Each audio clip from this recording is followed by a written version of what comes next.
Pourquoi Jésus nous demande-t-il d'aimer nos ennemis, alors que tout en nous crie de nous éloigner ou même de rendre le mal qu'on nous a fait? Ce commandement semble aller à l'encontre de notre nature humaine et de ce que nous considérons comme juste. Cependant, c'est l'une des plus grandes preuves de foi et de maturité spirituelle que Jésus nous a laissées. Aimer ceux qui nous ont blessés n'est pas seulement un acte de compassion, mais aussi une porte vers une paix intérieure que le monde ne peut comprendre. Nous nous confrontons alors à cette question. Pourquoi devrais-je aimer quelqu'un qui m'a fait du mal? En abordant ce sujet, il ne s'agit pas de justifier le tort qu'on nous a causé, mais de comprendre le pouvoir transformateur qui se cache derrière cet acte si radical. Pourquoi aimer ses ennemis est-il la plus grande preuve de foi? Aimer ses ennemis est une tâche qui défie notre compréhension naturelle des émotions humaines. Cela semble presque illogique de vouloir du bien à quelqu'un qui nous a causé du mal, mais cet acte révèle un niveau de foi et de maturité spirituelle que seuls quelques-uns atteignent. Lorsque Jésus nous demande d'aimer nos ennemis, ce n'est pas pour nous complaire, mais pour nous montrer la véritable dimension de l'amour. C'est comme si, en aimant ceux qui nous ont blessés, nous démontrions que l'influence de Dieu dans notre vie est plus grande que la douleur subie. En ce sens, ce commandement devient un miroir qui reflète la profondeur de notre foi. L'amour envers ceux qui nous ont fait du mal brise les schémas traditionnels de justice et de vengeance. La plupart des gens agissent sous l'impulsion d'un désir de représailles lorsqu'ils se sentent offensés, cherchant à rétablir une sorte d'équilibre émotionnel. Cependant, Jésus nous invite à un niveau plus élevé de compréhension, un niveau où la véritable force se manifeste à travers le pardon et la compassion. C'est ici que se révèle le caractère radical de ce commandement. En aimant un ennemi, nous défions non seulement notre propre nature, mais aussi la logique sociale qui nous entoure. Y a-t-il une plus grande preuve de foi que celle-ci? L'acte d'aimer ceux qui nous blessent, bien que difficile, a le pouvoir de transformer le cœur aussi bien de celui qui aime que de celui qui est aimé. Il ne s'agit pas d'accepter ni de justifier leurs actions, mais de se libérer du poids de la haine et du ressentiment. En choisissant d'aimer, nous décidons de ne pas laisser le mal nous définir. C'est un acte de rébellion contre l'obscurité et la souffrance, et une déclaration que l'amour de Dieu coule plus fort que tout ressentiment humain. Ainsi, aimer ses ennemis n'est pas seulement une preuve de foi, mais un chemin vers la véritable liberté émotionnelle. La révolution du pardon. Comment Jésus transforme la haine en amour? Jésus ne nous demande pas seulement d'aimer nos ennemis, mais nous invite aussi à vivre une transformation intérieure qui peut sembler presque impossible. La haine est un sentiment qui consume, empoisonne l'esprit et l'âme, nous menant à un état d'obscurité et d'amertume. Cependant, le pardon, tel que l'enseigne Jésus, agit comme un antidote, désarmant la haine à sa racine. Il ne s'agit pas de paroles creuses, mais d'un changement profond qui commence dans le cœur et se reflète dans nos actions. Le pardon n'est pas destiné à avantager l'autre, mais à nous libérer de la prison que nous avons nous-mêmes construite avec notre ressentiment. Lorsque nous permettons à l'amour de Dieu de couler à travers nous, le pardon devient un outil puissant pour guérir. C'est comme si la haine, qui était autrefois un feu ardent, s'éteignait sous l'eau purificatrice de l'amour divin. Ce processus de transformation ne se produit pas du jour au lendemain, mais nécessite un abandon total et une foi inébranlable dans la promesse de Dieu. Aimer ses ennemis devient alors une révolution qui non seulement change notre perception du monde, mais modifie également la manière dont nous nous percevons nous-mêmes.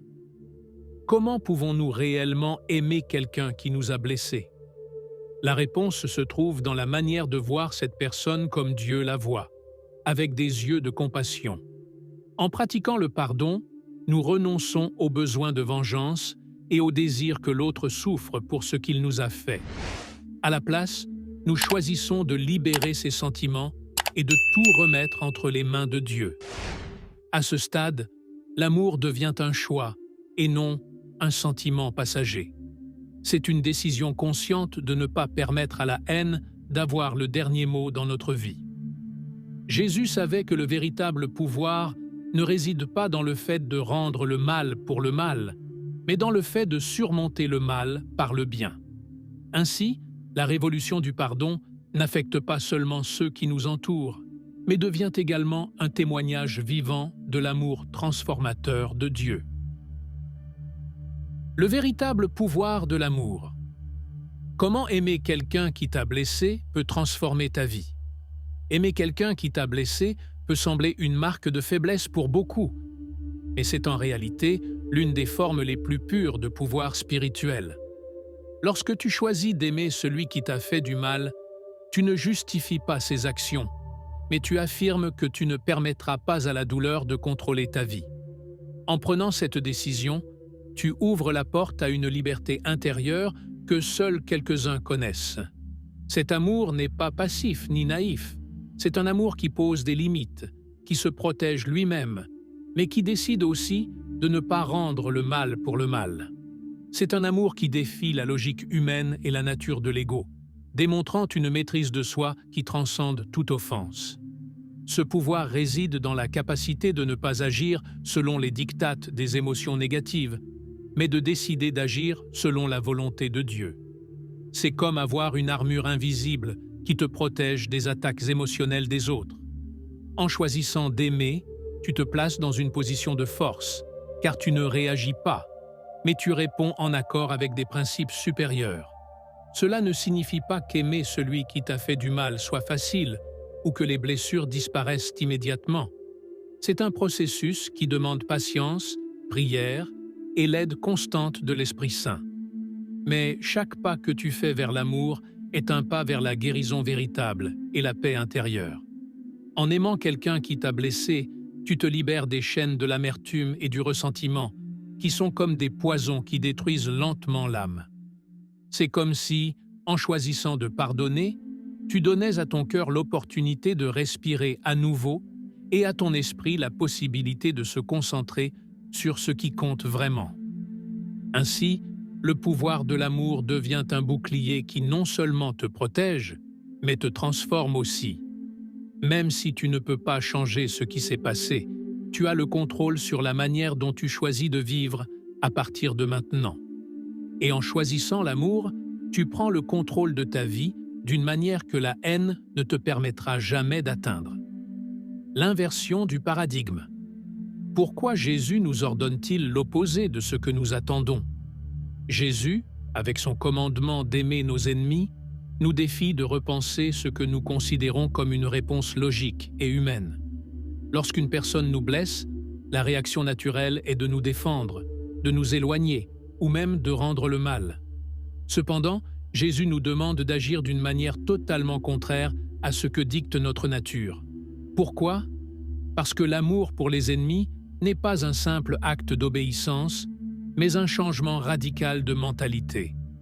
C'est comme s'il nous demandait de déposer les armes avec lesquelles nous nous protégeons habituellement et de faire pleinement confiance au fait qu'il contrôle tout. Cet appel à agir de manière opposée nous déstabilise parce qu'il va à l'encontre de notre instinct de survie. Aimer celui qui nous a causé du tort semble équivalent à s'exposer à nouveau à la blessure. Mais Jésus nous montre que, en agissant selon ses enseignements, nous ne nous affaiblissons pas, mais nous nous renforçons. Il nous invite à voir la situation depuis une perspective plus élevée, où la véritable victoire ne se mesure pas par la défaite de l'ennemi, mais par notre capacité à garder le cœur libre de toute haine. En ce sens, aimer les ennemis devient une pratique qui nous éloigne du monde matériel et nous rapproche de l'essence du Christ. La raison pour laquelle Jésus ordonne l'opposé de ce qui est attendu réside dans la nature même de l'Évangile, qui défie souvent les attentes humaines. Au lieu de la vengeance, il nous enseigne à offrir de la compassion. Au lieu de la rancœur, il nous appelle à la miséricorde. C'est une inversion des valeurs qui redéfinit notre conception de la justice et de la réconciliation. Aimer ceux qui nous blessent ne signifie pas accepter l'injustice, mais s'élever au-dessus d'elle, démontrant ainsi que l'amour de Dieu en nous est plus puissant que toute blessure. Ainsi, le commandement de Jésus devient un miroir qui nous révèle combien nous avons appris à faire confiance à sa sagesse. Avant de continuer, j'ai quelque chose de spécial à partager avec toi. Si tu es vraiment engagé à transformer ta vie et à atteindre un nouveau niveau de bonheur et de sens, tu vas adorer ce que j'ai préparé. Je parle de mon e-book « Sagesse et renouveau », guide pour une deuxième aube. Et le meilleur? En acquérant cet e-book, tu recevras également un guide complet sur les finances pour t'assurer que ton voyage de croissance personnelle soit accompagné d'une stabilité financière. Ne manque pas cette opportunité. Consulte le lien dans la description. Liberté dans l'amour. Comment le pardon de ton ennemi te libère toi-même? Pardonner un ennemi n'est pas un acte qui libère l'autre de sa culpabilité, mais un cadeau que tu te fais à toi-même. En refusant de pardonner, tu restes prisonnier d'un cycle d'amertume et de ressentiment qui ne fait qu'alimenter la douleur. Jésus, en nous enseignant le pardon, ne nous demande pas seulement de lâcher la rancœur, mais aussi de nous libérer de la prison émotionnelle que nous construisons avec chaque pensée négative envers les autres. C'est comme si, en pardonnant, nous ouvrions une porte fermée en nous qui nous empêche d'expérimenter la véritable paix intérieure. Cette liberté ne s'atteint pas en retenant la haine, mais en la libérant et en permettant à l'amour de Dieu de prendre sa place. L'acte de pardonner quelqu'un qui nous a blessés n'est pas quelque chose qui se réalise immédiatement. C'est un processus qui commence par la décision de ne pas laisser le passé définir notre présent. Parfois, pardonner signifie même accepter qu'on ne recevra jamais d'excuses ni de réparation de la part de l'autre personne. Et bien que cela puisse paraître injuste, en réalité, cela nous donne le pouvoir d'aller de l'avant sans dépendre des actions des autres.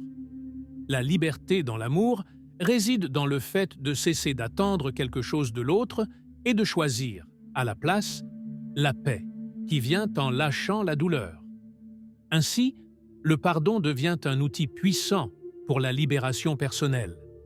Pardonner n'implique pas d'oublier ou de minimiser le tort subi, mais plutôt de le reconnaître, de l'accepter et de décider de ne pas permettre qu'il contrôle notre vie. C'est comme si nous disions « Je reconnais ce que tu as fait, mais je ne te donnerai pas le pouvoir d'empoisonner mon existence. » En choisissant cette voie, non seulement nous nous libérons nous-mêmes, mais nous brisons aussi les chaînes que le ressentiment peut créer dans nos relations et dans notre bien-être émotionnel. L'amertume est comme un poison qui nous consume lentement, et le pardon est le seul moyen de désintoxiquer notre esprit et notre cœur, nous permettant ainsi de vivre la paix véritable que Dieu désire pour nous. Aimer ses ennemis. Une invitation à la guérison intérieure. Lorsque Jésus nous demande d'aimer nos ennemis, il ne demande pas un acte héroïque, mais une invitation à notre propre guérison intérieure. Souvent, le ressentiment et la haine deviennent des fardeaux lourds que nous portons au quotidien, affectant notre santé mentale et émotionnelle. Ces émotions négatives s'accumulent comme un poison dans l'âme, nous empêchant d'avancer et de profiter de la vie. En aimant ceux qui nous ont blessés, nous commençons à nous libérer de ces chaînes invisibles qui nous maintiennent liés au passé. C'est comme si, en choisissant l'amour, nous ouvrions une porte vers un processus de guérison profonde qui commence en nous. La guérison intérieure ne signifie pas oublier le tort subi, mais apprendre à le voir sous un angle différent. C'est comme si, en aimant nos ennemis, nous prenions une plaie ouverte et permettions à Dieu d'appliquer son baume guérisseur sur celle-ci. L'amertume et la rancœur ne font que perpétuer la douleur, tandis que l'amour agit comme un baume qui restaure notre paix intérieure. Cet acte n'est pas une faveur que nous faisons à l'autre personne, mais un cadeau que nous nous offrons. Car en lâchant la haine, nous disons à notre âme qu'elle mérite la paix et le bien-être, au lieu de vivre emprisonnée dans la souffrance.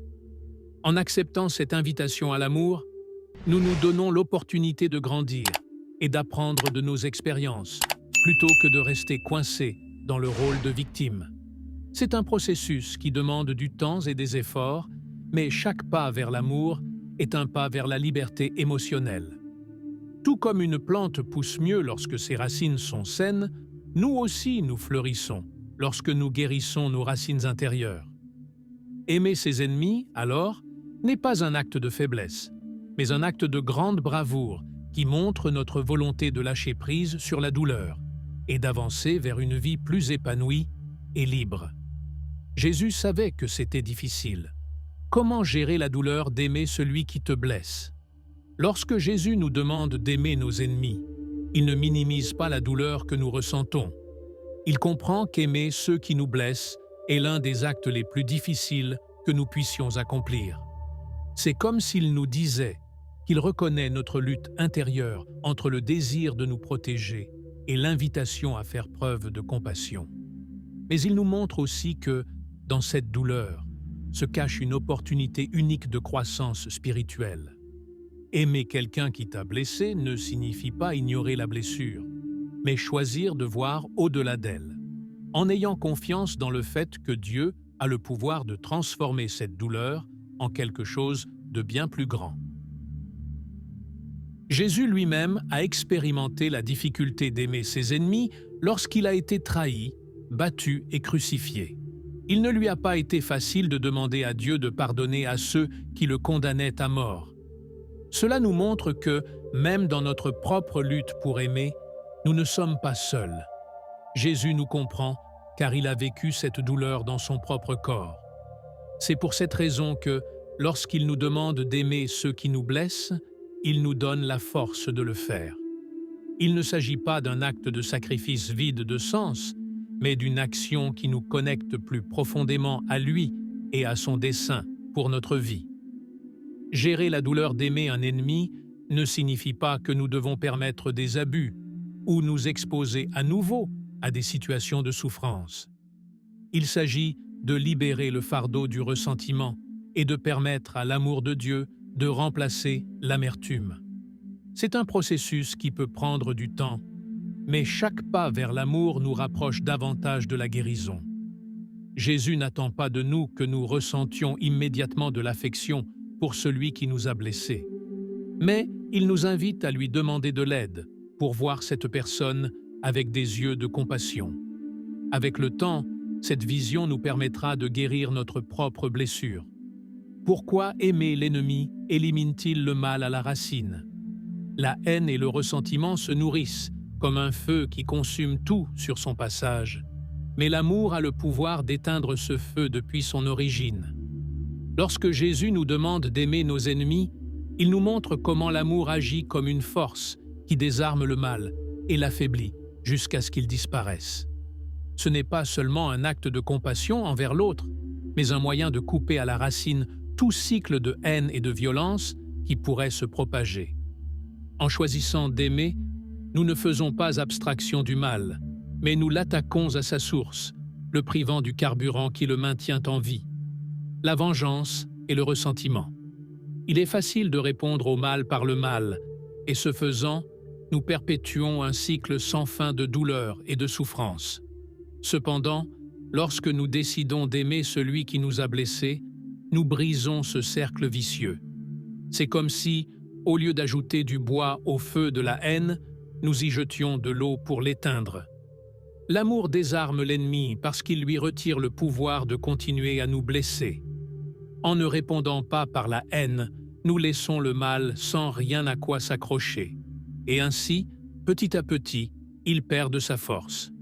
Aimer l'ennemi n'est pas un signe de faiblesse, mais un acte de pouvoir qui élimine toute possibilité que le mal se propage.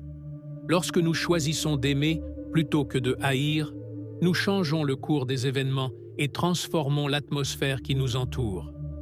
Le mal se nourrit de nos réactions, mais l'amour le désactive, le privant d'énergie pour poursuivre son œuvre destructrice. Jésus nous montre qu'en aimant nos ennemis, nous combattons le mal à son niveau le plus profond. C'est un acte qui neutralise l'hostilité et établit un terrain de paix là où il n'y avait auparavant que que du conflit. De cette manière, l'amour n'élimine pas seulement le mal de notre vie, mais il a aussi le potentiel de changer le cœur de celui qui nous a blessés. Jésus et le pardon. Que pouvons-nous apprendre des mots « Père, pardonne-leur » ? Sur la croix, lorsque Jésus a prononcé les mots « Père, pardonne-leur, car ils ne savent pas ce qu'ils font », il nous a donné l'exemple le plus sublime d'amour et de pardon envers les ennemis. Malgré la douleur physique et émotionnelle qu'il endurait, il a choisi d'intercéder pour ceux qui le condamnaient à mort. Cet acte n'était pas une simple phrase de courtoisie, mais une manifestation de sa nature divine, capable de voir au-delà de la haine et de l'ignorance humaine. En demandant pardon pour ses bourreaux, il nous a montré que le véritable amour ne dépend pas des circonstances, mais qu'il s'étend même à ceux qui semblent le moins en être dignes. Jésus comprenait que la haine et la violence de ses agresseurs provenaient d'une cécité spirituelle et de cœurs endurcis. C'est pourquoi, au lieu de les maudire ou de leur souhaiter du mal, il a choisi la compassion et le pardon. En ce sens, ces paroles « Père, pardonne-leur » deviennent un appel à ce que nous soyons également capables de voir nos ennemis avec des yeux de miséricorde. Jésus savait qu'en pardonnant, il ne libérait pas seulement les autres, mais se libérait aussi lui-même de tout reste de ressentiment. Ce pardon radical montre qu'aimer ses ennemis n'est pas une simple suggestion, mais une pratique qui reflète le caractère même de Dieu. Les mots de Jésus sur la croix nous enseignent également que le pardon n'est pas un sentiment, mais une décision que l'on prend, même si l'on ne le ressent pas. Pardonner ne signifie pas oublier ou minimiser la douleur, mais reconnaître le mal et, malgré cela, choisir de ne pas laisser ce mal nous contrôler. C'est une preuve de foi en ce que Dieu peut agir même dans les situations les plus sombres et que son amour est capable de toucher même les cœurs les plus endurcis.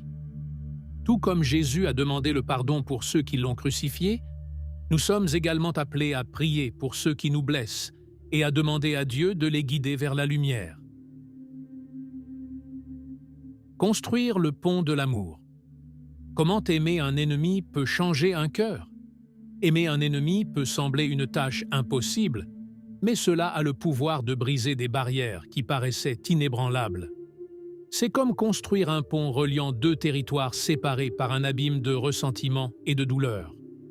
Lorsque tu choisis d'agir avec amour au lieu de haine, tu poses les premières pierres de cette construction, offrant une alternative de paix là où il n'y avait que conflit. L'amour sincère, même envers ceux qui nous ont fait du mal, a la capacité de toucher les fibres les plus profondes du cœur humain, éveillant une réflexion que les mots seuls ne peuvent souvent pas provoquer. En montrant un amour authentique à ceux qui s'y attendent le moins, nous plantons une graine qui, même si nous ne la voyons pas pousser immédiatement, peut grandir et donner des fruits avec le temps. Peut-être que l'ennemi ne changera pas du jour au lendemain, mais une attitude aimante désarme et sème des doutes sur ses propres actions. C'est comme si l'ennemi se retrouvait soudainement face à une réalité qui ne correspond pas à ses attentes. Ce type d'amour déconcerte la haine et la laisse sans espace pour se propager. Jésus nous montre que l'amour a le pouvoir de rompre le cycle de la violence et d'ouvrir la porte à une véritable transformation.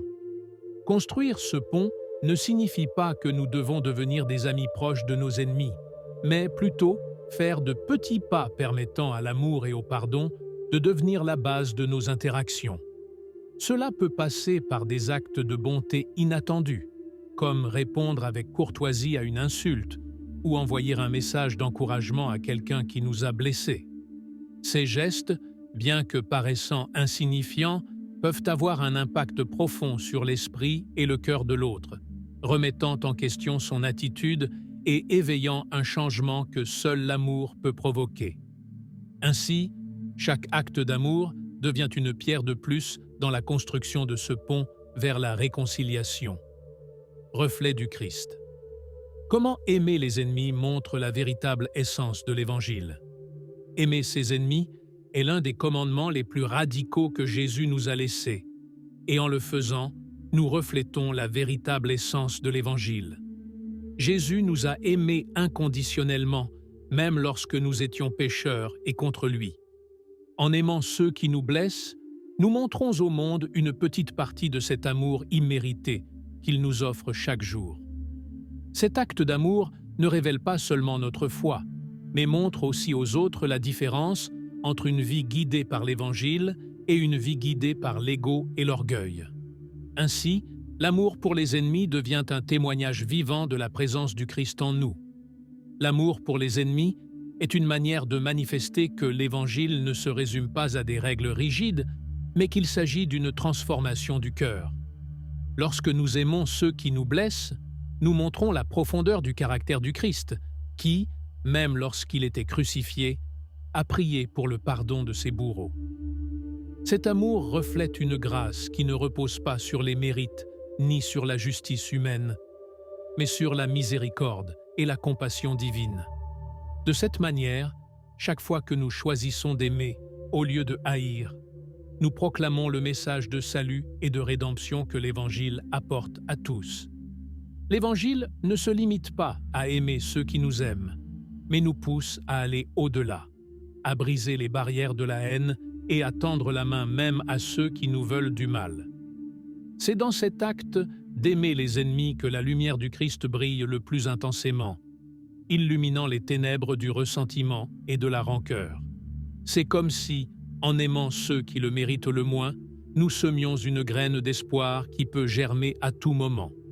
Cette graine, bien que petite, a le potentiel de croître et de porter des fruits dans les cœurs les plus endurcis, leur montrant le véritable visage de Dieu. Comment aimer quelqu'un qui ne veut pas ton bien? Outil pratique pour appliquer le sermon sur la montagne. Aimer quelqu'un qui, de toute évidence, n'a pas de bonnes intentions à ton égard est un défi qui paraît insurmontable. Cependant, Jésus nous a laissé des outils pratiques pour appliquer cet amour dans notre vie quotidienne.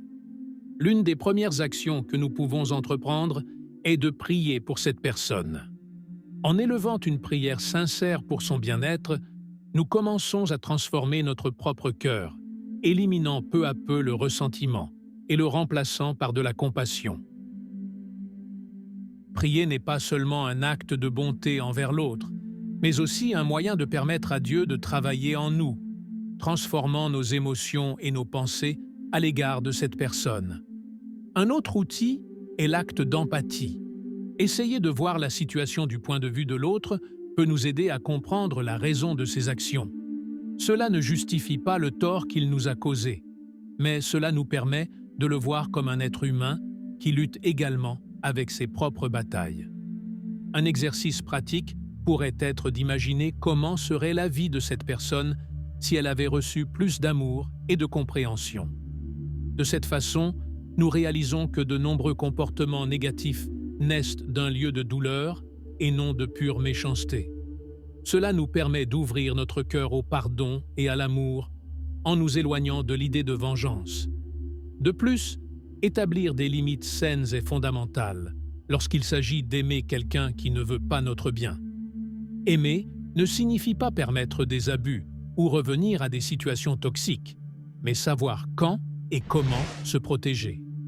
Une limite saine peut consister à maintenir une certaine distance émotionnelle tout en priant et en souhaitant du bien à cette personne.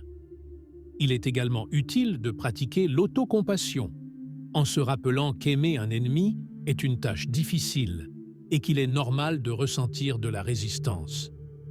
Prendre du temps pour soi et s'entourer de personnes qui nous soutiennent peut renforcer notre capacité à montrer de l'amour sans nous mettre en danger. Aimez vos ennemis. Jésus voulait-il que nous devenions des martyrs? L'une des plus grandes inquiétudes lorsque l'on entend la phrase « Aimez vos ennemis » est l'idée que Jésus attend de nous que nous devenions des martyrs, endurant toutes sortes d'abus et de mauvais traitements. Cependant, ce n'est pas l'intention de ces paroles. Jésus ne nous demande pas de permettre aux autres de nous blesser sans limite, mais de choisir de ne pas répondre par la haine ou la violence.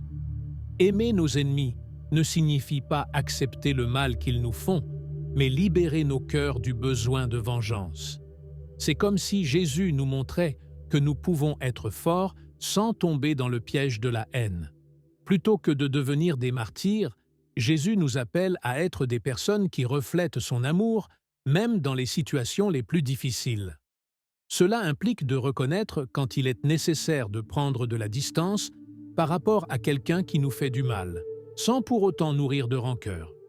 Aimer l'ennemi ne signifie pas rester dans des relations abusives ou dangereuses, mais prier pour eux, leur souhaiter du bien à distance, tout en nous protégeant de nouveaux dommages. C'est un acte de bravoure et de soin de soi, car en ne rendant pas le mal pour le mal, nous démontrons une force intérieure que rien ni personne ne peut briser. Jésus savait que l'amour pour les ennemis était une tâche difficile et qu'elle nécessitait de la sagesse pour ne pas confondre l'amour avec la permissivité. Lui-même s'est éloigné de ceux qui voulaient lui faire du mal à plusieurs reprises, démontrant ainsi que poser des limites fait partie intégrante de l'amour sage. Ainsi, lorsque nous entendons « aimer vos ennemis », nous ne devons pas comprendre cela comme une invitation à devenir des martyrs, mais comme un appel à aimer d'une manière qui transforme notre cœur sans mettre en danger notre intégrité. Nous pouvons aimer quelqu'un tout en choisissant de nous éloigner pour guérir. Par conséquent, ce commandement d'aimer les ennemis n'est pas conçu pour que nous nous sacrifions nous-mêmes sans aucune considération. Jésus voulait que ses disciples comprennent que le véritable amour ne repose pas sur l'autodestruction, mais sur la capacité de désirer le bien pour tous, même pour ceux qui nous ont blessés. Aimer ne signifie pas être des martyrs, mais montrer la même grâce que Dieu nous a montrée. C'est cela, la véritable essence de l'amour chrétien. Un amour qui protège, guérit et établit des limites. Quelles sont les façons dont nous pouvons aimer nos ennemis sans perdre notre bien-être? Aimer sans approuver. Comment aimer celui qui t'a blessé sans justifier ses erreurs? Aimer ceux qui nous blessent ne signifie pas approuver leurs actions ou justifier le mal qu'ils nous ont fait. Au contraire, l'amour chrétien reconnaît le mal et l'injustice, mais choisit de ne pas laisser ses sentiments définir la relation. C'est comme si Jésus nous montrait que nous pouvons voir les personnes au-delà de leurs erreurs, sans tomber dans le piège d'accepter ou de normaliser leur comportement nuisible. Aimer depuis cette perspective n'est pas synonyme de permettre au mal de persister, mais de poser une limite ferme, tout en décidant de ne pas entretenir de rancune dans notre cœur. Le fait d'aimer quelqu'un ne signifie pas que nous devons continuer à tolérer des attitudes qui nous blessent. En aimant sans approuver, nous affirmons que, bien que nous reconnaissions la dignité de la personne en tant qu'être humain, nous n'acceptons pas ses actes nuisibles. Ce type d'amour nous permet de poser des limites claires, d'éloigner ceux qui nous blessent et de nous protéger émotionnellement sans perdre de vue le commandement de Jésus. C'est comme si nous construisions un mur de protection autour de nous, permettant à l'amour de circuler, tout en empêchant le mal de revenir. Une façon pratique d'aimer sans approuver est d'exprimer clairement comment nous nous sentons et quelles limites nous devons poser pour que la relation soit saine. Cela peut impliquer des conversations difficiles ou même une distance temporaire avec cette personne. Nous pouvons également choisir de prier pour son bien-être et son changement de cœur, mais depuis une position de respect de soi. Jésus nous montre que nous pouvons prier pour nos ennemis et leur souhaiter du bien sans nécessairement rester proche d'eux. Aimer sans approuver est une invitation à lâcher prise sur la rancune tout en prenant soin de nous-mêmes et de notre environnement. C'est pourquoi, lorsque nous parlons d'aimer les ennemis, nous ne suggérons pas d'ignorer la douleur ou de permettre que nous soyons continuellement blessés. C'est un appel à nous élever au-dessus de la rancœur, tout en gardant à l'esprit notre dignité et notre droit d'établir des limites saines. En fin de compte, aimer sans approuver est la manière dont nous pouvons refléter l'amour du Christ sans sacrifier notre bien-être ni justifier ce qui est mal. Comment pouvons-nous appliquer ce type d'amour dans nos relations les plus compliquées? La plus grande récompense de l'amour. Que gagnons-nous en aimant ceux qui nous haïssent? Lorsque nous choisissons d'aimer ceux qui nous haïssent, nous pouvons avoir l'impression de faire un énorme sacrifice, mais en réalité, les récompenses que nous recevons sont bien plus grandes que nous ne pourrions l'imaginer. En aimant nos ennemis, nous expérimentons une paix intérieure que le ressentiment et l'amertume ne pourraient jamais offrir. Cette paix ne dépend pas des circonstances extérieures, mais de la libération de notre cœur du fardeau de la haine. C'est comme si, chaque fois que nous choisissons l'amour, nous déposions un sac lourd que nous portons sur notre dos, nous permettant de marcher avec plus de légèreté et de liberté.